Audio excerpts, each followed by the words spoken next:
Welcome to Wombat Chef America. Today we're going to make sushi. This is a secret recipe I learned from my sushi mentor back in Japan, Mr. Miyagi. He taught me all the secrets of making sushi. So we're going to start with the rice. We got to cook that first and let it cool down before we assemble our sushi. I'm using nishiki rice. It's good to use sushi rice because it tastes really good. It's the only kind that really works for making sushi. And once you try it, you will never go back to whatever kind of rice you're eating again because it tastes really, really good. So we got 1.5 cups of rice, 2 cups of water, and we're gonna let that soak for about 15 minutes before we cook it.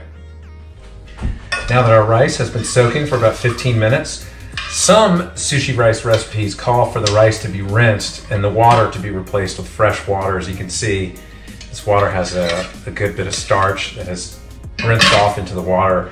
This bag of rice does not call for that, and I'm not going to do that. I'm going to follow directions. That's one of the critical things of cooking decent food, is following the directions.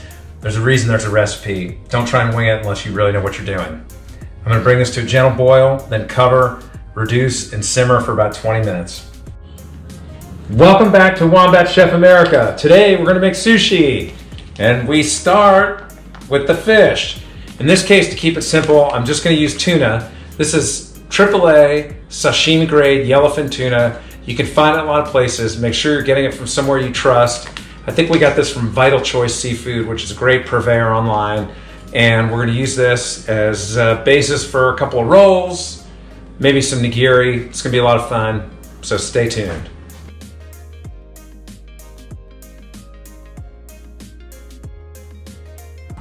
We take our handy dandy Star Wars Darth Vader spatula paddle thing. So we got about 2/3 of a cup of vinegar, and we need about a teaspoon of salt, about a teaspoon of sugar, just a little bit of salt and sugar. And then we're gonna kind of mix this around a little bit, get all those seasonings kind of incorporated. And you want to let this cool a little bit too before you use it. The rice is still kind of hot, so we gotta let it cool off before we start using it.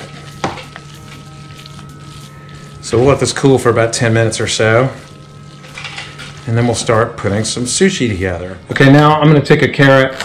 I'm gonna just sort of try and julienne this. I'm no chef, that's for sure, but I'm gonna just try and cut some little baby pieces that we can use.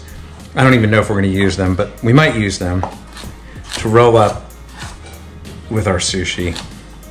If we have some people who happen to like a little carrot. All right, now we have a malformed cucumber, but they're malformed but tasty, from our Corona Victory Garden, which you can see on the David Walmsley channel on YouTube if you'd like. Learn about how we have been attempting to grow some vegetables and have actually grown a few during the pandemic. So we're going to take this cucumber. We want to slice this too. We want to try and, I'm not going to get too precious and fussy about all this because wombats aren't precious and fussy, but we just like to have fun with food. And I'm going to try and kind of cut these into some thin strips that can be rolled into a roll, and which will not be fed to the dog, who maybe you can see, maybe you can hear, but he's just on the edge of my vision and I'm trying to ignore him. Okay, a little jalapeno, some thin jalapeno slices. Try and get the seeds out of there so it's not just blistering hot, but we might have some people who like a little heat, and we want to try and roll a little jalapeno in there. In fact, maybe I'll give some to the dog. Maybe that'll prevent him from begging. All right, I gotta wash the seeds out of these before I slice them.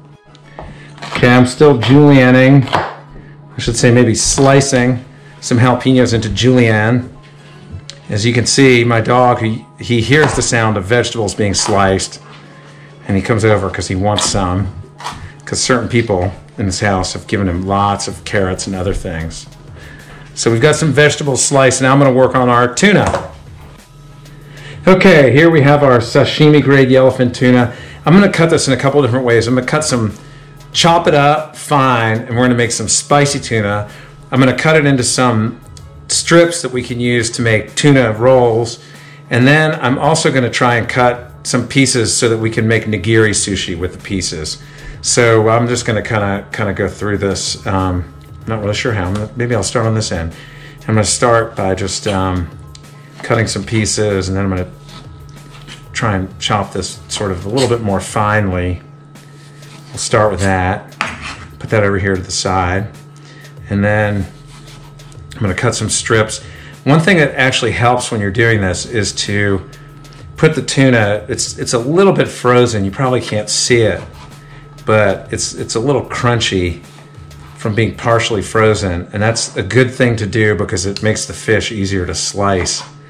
And you also want sharp knives for everything I'm doing. You want a sharp knife, sharp as possible.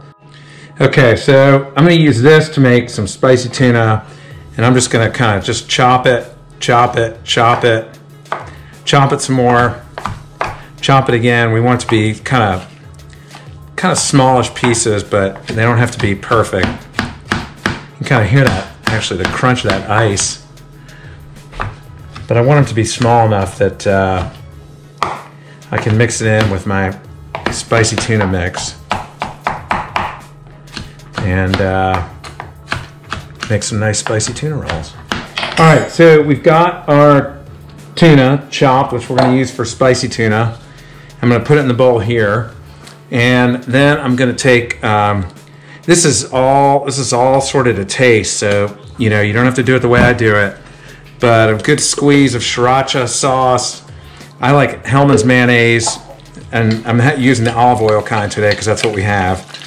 But I like it kind of spicy. The people who like spicy around here like it kind of spicy. So I'm gonna mix it up until we have a paste, and this is gonna go inside our spicy tuna rolls. And I think I might even do a little bit more of this just for good measure.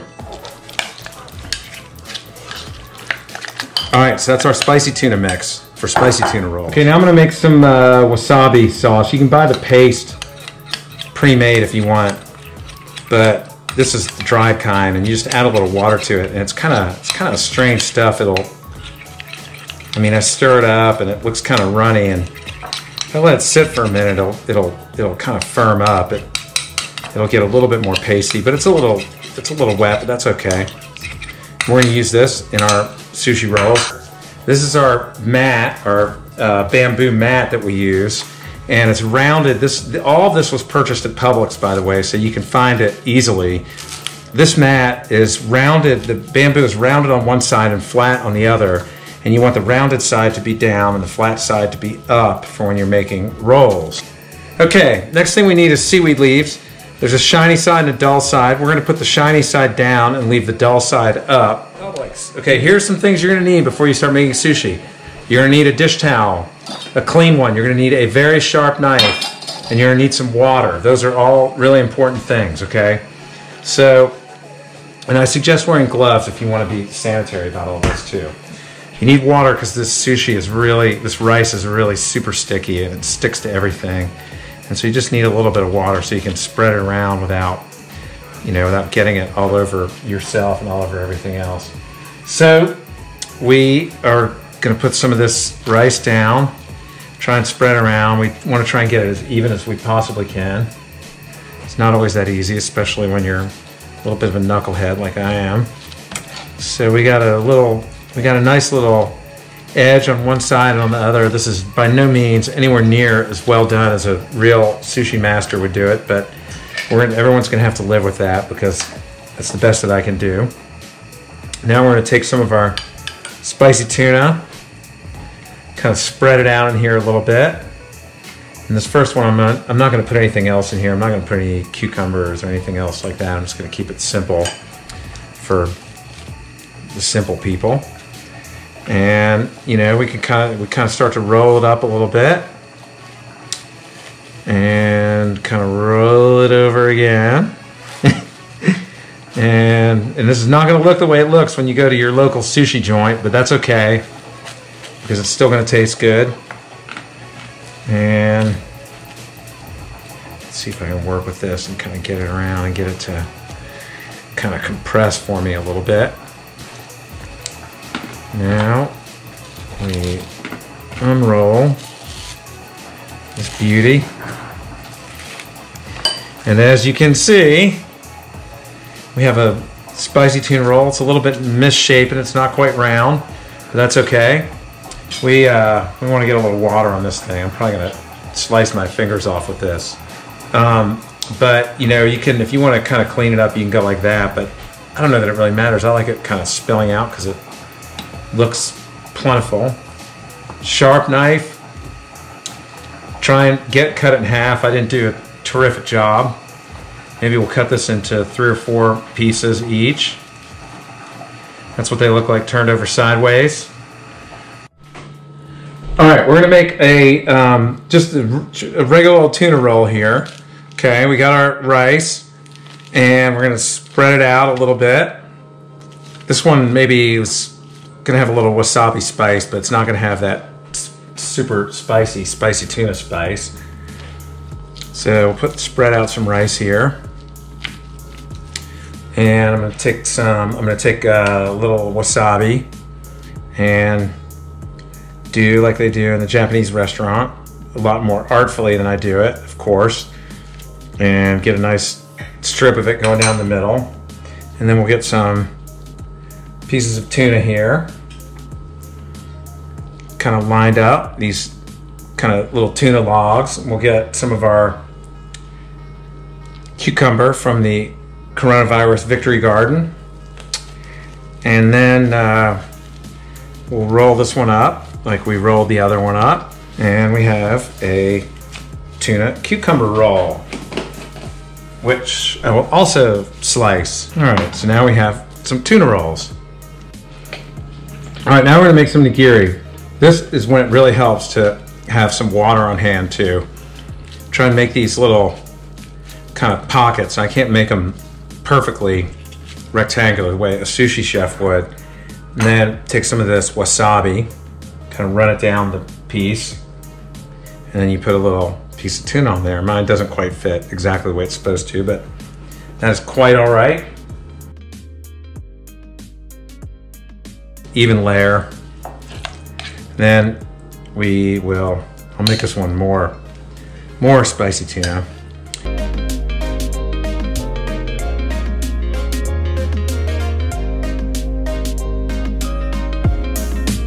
All right, so this one looks maybe even a little bit better than the last one. So it's not quite as tight as I'd like for it to be. Oh yeah, I love that, love it. It's got some nice tuna coming out the side.